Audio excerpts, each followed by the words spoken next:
Happy Diwali, शुभ दीपावली मेरे सभी दोस्तों को। तो आज दिवाली का त्यौहार है और थोड़ी सी हिम्मत करके मैंने सोचा चलो अपने दोस्तों को सबको विश कर दूं, क्योंकि वीडियोस तो नहीं बनाती, लेकिन हाँ आप लोग के मैसेज बीच बीच में जैसे आते हैं तो देखती रहती हूँ।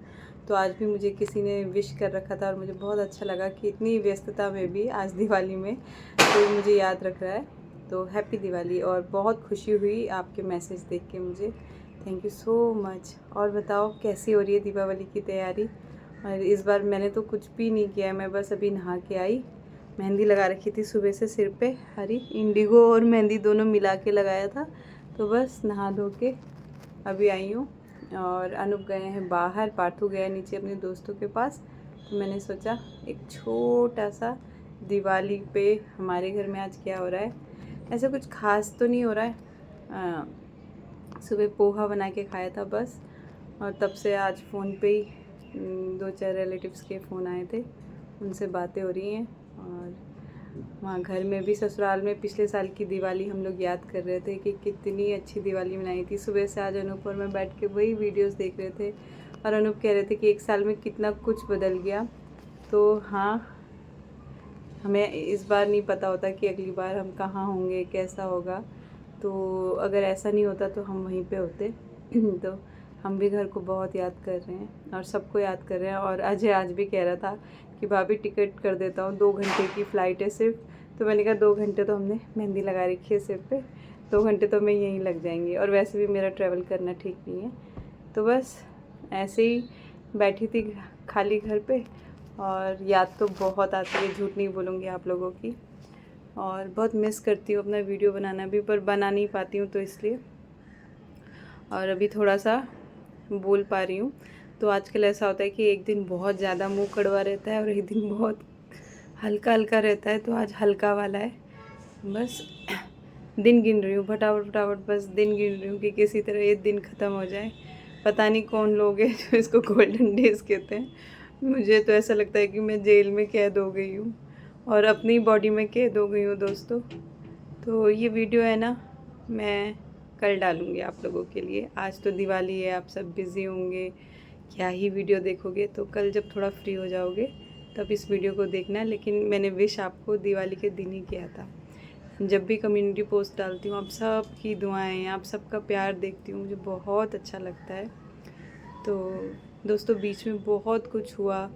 ऐसा सोचा था मैंने कि जब मेरी डिलीवरी हो जाएगी तब मैं बताऊंगी ऐसा, लेकिन आप भी सोचते होंगे कि ऐसी कैसी प्रेग्नेंट हुई कि वीडियो ही बनाना छोड़ दिया। तो वैसे भी मैं इस चीज़ को बिल्कुल भी मुझे थोड़ा अजीब लगता है कि प्रेगनेंसी के ऊपर वीडियोस बनाऊं। खुद की हालत ठीक भी नहीं है और कंडीशन इस टाइम क्या ही समझाऊं किसी को कि क्या क्या होता है। तो मूड स्विंग्स ही बहुत ज़्यादा हो जाते हैं। तो लेकिन हाँ, ऐसा बड़ा रीज़न भी नहीं होता। बीच में मैंने सोचा था कि मैं वीडियोस बनाया करूँगी, लेकिन जैसे ही तीसरा महीना ख़त्म होने लग रहा था, ऑलमोस्ट 2-4 दिन ही बाकी थे, तो मुझे एक दिन थर्ड मंथ के एंड होते होते 12th वीक में ही बहुत ज़्यादा ब्लीडिंग होनी शुरू हो गई। मैं ऐसे ही सो रखी थी और सोते सोते मुझे ऐसा लगा कि मुझे यूरिन आया है, और बहुत बार यूरिन जाना पड़ता है जैसे कि। तो मैंने सोचा चलो उठती हूँ, उठ के बस यहाँ पे बैठी, और ऐसा लगा कि निकल गया, मुझे यूरिन निकल गया बहुत ज़्यादा गरम गरम कुछ। बट वो यूरिन नहीं था, वो ब्लीडिंग हो रही थी मुझे, जैसे पीरियड्स में होता है ना हमें ऐसे एकदम। तो मुझे ऐसा लगा अरे मेरी यूरिन कैसे निकल गई, तो वो भी मुझे समझ नहीं आया, बहुत ज़्यादा गरम। फिर मैं गई वॉशरूम में, और जैसे ही मैं टॉयलेट में बैठी कुछ भटाक से बजा अंदर से कुछ, और बहुत ज़्यादा ब्लीडिंग, जैसे एक गिलास भर के रोडेल दिया होगा ऐसा कुछ फट के निकला। एंड उसके बाद कुछ टुकड़े भी गिरे, तो मैं सन्न हो गई वहीं बैठे बैठे। मुझे समझ ही नहीं आया कि ये मेरे संग क्या हुआ, ये हो क्या रहा है। मुझे ऐसा लगा सब कुछ ख़त्म हो गया, मैं वहीं सर पकड़ के बैठ गई। मुझे समझ ही नहीं आ रहा था मैं अनूप को कैसे बताऊँ। ओह, हिल रहा है बहुत ज़्यादा। मुझे समझ ही नहीं आ रहा था कि मैं अनूप को कैसे बताऊँ, क्या करूँ, और कितने बज रहे हैं मुझे ये भी नहीं पता था रात के। फिर भी मैं थोड़ा सा हिम्मत करके आई, और पूरे टॉयलेट में जब मैं खड़ी हुई तो वहाँ पे भी ब्लड ही ब्लड, क्योंकि वो ऑलरेडी यहीं पे ही हो चुकी थी ब्लीडिंग बहुत ज़्यादा। तो मैं अनूप के पास आई और मैंने अनूप को उठाया, तो वो भाग के टॉयलेट में गए। उन्हें यकीन नहीं हुआ कि ऐसा कुछ हुआ है टॉयलेट में। वहाँ पे उन्होंने ब्लड वगैरह देखा तो वो एकदम चक्कर आ गया उनको, सर पकड़ के खुद सोफे में बैठ गए, कुछ बोल ही नहीं रहे थे। 5 मिनट हो गया वो कुछ बोल ही नहीं रहे, हाथ सिर पे रख के बैठे ही रहे। अब मुझे समझ नहीं आ रहा मैं क्या करूं, क्योंकि बहुत ब्लीडिंग मुझे हो ही जा रही थी, रुक नहीं रही थी। ऐसे मतलब मुझे नहीं पता, मैंने लोगों के सुने हैं कि हाँ थोड़ी बहुत स्पॉट्स दिखते हैं, लेकिन ऐसे जैसे पीरियड्स में भी जो जवानी के टाइम पे पीरियड्स होते हैं ना, ऐसे वैसे पीरियड्स जैसे ब्लड निकले ही जा रहा। फिर मैंने विराज को उठाया, तो विराज बेचारा नींद से एकदम उठ के, मैम आप बैठो मैं गाड़ी लेके आता हूँ, उसने कहा। एंड जब तक वो गाड़ी लेने गया, क्योंकि पार्थ अकेला था, फिर पार्थ को कौन देखता, अनूप और मैंने डिसाइड किया कि हम फटाफट बस हॉस्पिटल कॉल करो, मैंने अनूप से कहा।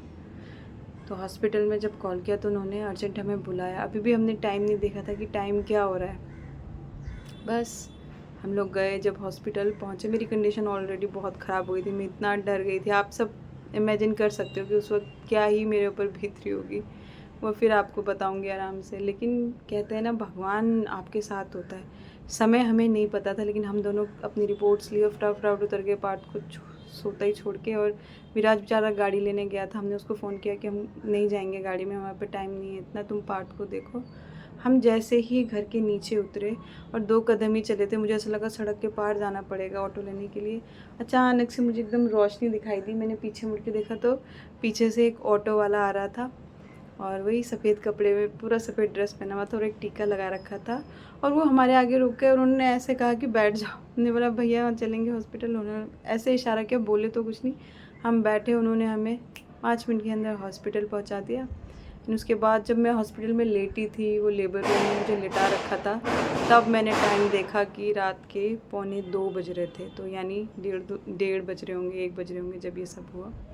उसके बाद मुझे 3 दिन एडमिट रखा उन्होंने वहाँ पे, और डॉक्टर ने यही कहा कि बेटा हम यही देखेंगे कि अगर बच्चा ठीक है अंदर, क्योंकि क्लॉटिंग हुई है, अगर बच्चा ठीक होगा तो ही हम बचा पाएंगे, वरना हमें अबॉर्शन करना पड़ेगा।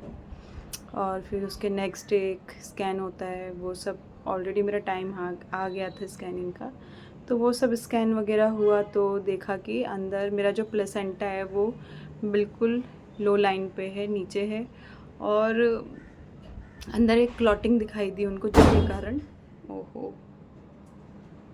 ब्लीडिंग हो रही थी, बच्चा बिल्कुल सेफ़ है उन्होंने बोला, और अच्छे से लात वात मार रहा था, 12 हफ्तों का बच्चा भी लात मार रहा था। तो मैंने डॉक्टर से पूछा भी कि ये बच्चा इतना ज़्यादा किक कर रहा है, उछल रहा है, ये रियल है? तो उन्होंने हाँ ये तुम्हारा बेबी है और बिल्कुल ठीक है, डरो नहीं, और क्लॉटिंग है अंदर, जब तक वो क्लॉटिंग नहीं निकलेगी तब तक ब्लीडिंग होगी, खूब ज़्यादा भी हो सकती है, ये क्लॉट निकल जाएगा तो ऑटोमेटिक ब्लीडिंग बंद हो जाएगी। लेकिन हमें ये भी देखना है कि बच्चेदानी का मुंह तो नहीं खुल गया कहीं, क्योंकि अगर बच्चेदानी का मुंह खुल गया तो फिर हमें ऑपरेशन करना पड़ेगा, रोकना पड़ेगा। तो बहुत ही क्रिटिकल कंडीशन से मैं तकरीबन 4.5 महीने तक बच्चे के संग में ऐसे रही, क्योंकि बीच बीच में फिर मैं घर आती, फिर मुझे ब्लीडिंग शुरू हो जाती, 1 हफ्ते बाद फिर मेरे को एडमिट करते, तो ये 2-3 बार चलता रहा गाइस। तो मैं इस बीच क्या ही वीडियो बनाती, क्योंकि मेंटली मेरे ऊपर बहुत ज़्यादा प्रेशर आ गया था, बहुत ज़्यादा। मतलब मैं और अनूप नहीं बता सकते कि हम किस चीज़ से निकले उस वक्त। तो और इतनी बुरी कंडीशन थी गाइस कि मैं रो रो के मौत मांगती थी, मैं भगवान जी मुझे मौत दे दो, ऐसी ज़िंदगी मत दो, मुझे मार दो, मैं नहीं कर पाऊँगी, मुझे छोड़ दो, मुझे बख्श दो। क्योंकि कभी कभी ऐसा हो जाता था कि ना यूरिन निकलती थी, ना गैस निकलती थी, ना पॉटी निकलती थी, पूरा बंद हो जाता था, जोर में लगा नहीं सकती थी, घंटों आधा दिन इन चीज़ों को लेके तड़पना, मतलब बहुत ही क्रिटिकल कंडीशन थी। मैं क्या वीडियोस बनाऊंगी इन सब चीज़ों को लेके, मैं बहुत ज़्यादा टूट गई। तो मैंने सोचा कि नहीं बनाऊंगी, मतलब मैं अब जैसा समय जा रहा है बस उसके संग बहती जाऊंगी, मैं कुछ भी नहीं करूंगी, बस मैं सब छोड़ दूंगी परमात्मा के ऊपर। मैं बस बिल्कुल जिसे कहते हैं ना लेट इट गो, बिल्कुल ऐसे छोड़ दिया मैंने सब कुछ, और मैं लास्ट जैसी पड़ी रह गई। तो उन चीज़ों से उभरते उभरते बहुत ब्लीडिंग हुई, और बार बार टेस्ट, बार बार ब्लड निकाल रहे हैं, इतना बॉटल, 8-9 बॉटल भर के। उसकी वजह से वीकनेस, कई मतलब हफ्तों तक, 3-4 हफ्तों तो मैं उठ ही नहीं पाई बिस्तर से, अनूप उठा के ले जाते, और बिस्तर पे ही डॉक्टर ने बोल दिया था कि ऐसे ही रहना पड़ेगा बिस्तर पे।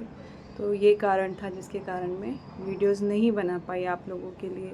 मेंटली मतलब फिज़िकली तो वीक थी, मेंटली बहुत ज़्यादा टूट गई गाइस। और बाकी जो प्रेगनेंसी की दिक्कतें होती हैं वो तो साथ चल ही रही थी, लेकिन ये चीज़ जो अलग हुई, उसके कारण मैं थोड़ा वीडियोस नहीं बना पाई, तो मुझे माफ़ करना। चलो अभी अनूप आ गया, मैं रखती हूँ। कल मिलूँगी आपसे, नहीं कल नहीं मिलूँगी, पता नहीं कब मिलूँगी। बाय। देख हो सकते हो आपकी सखी बोला मेरे को थोड़ा रेस्ट चाहिए। अनु मुझे रेस्ट नहीं दे रहे।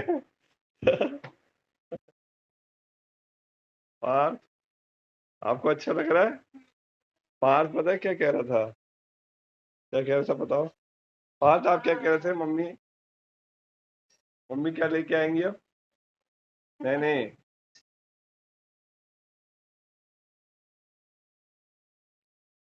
बोल रहा था कि मम्मी अब बेबी लेके आएगी। मैंने कहा बेटा 3 महीने में नहीं आएगा क्योंकि अभी 6 महीने रुकना पड़ेगा तुम्हें। 5 महीने में।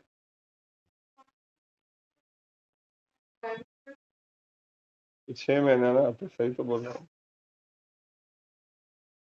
डैडी इज पैकिंग सामान।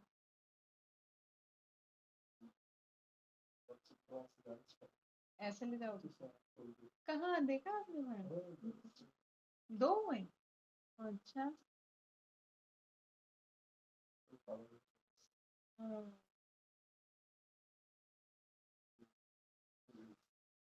चले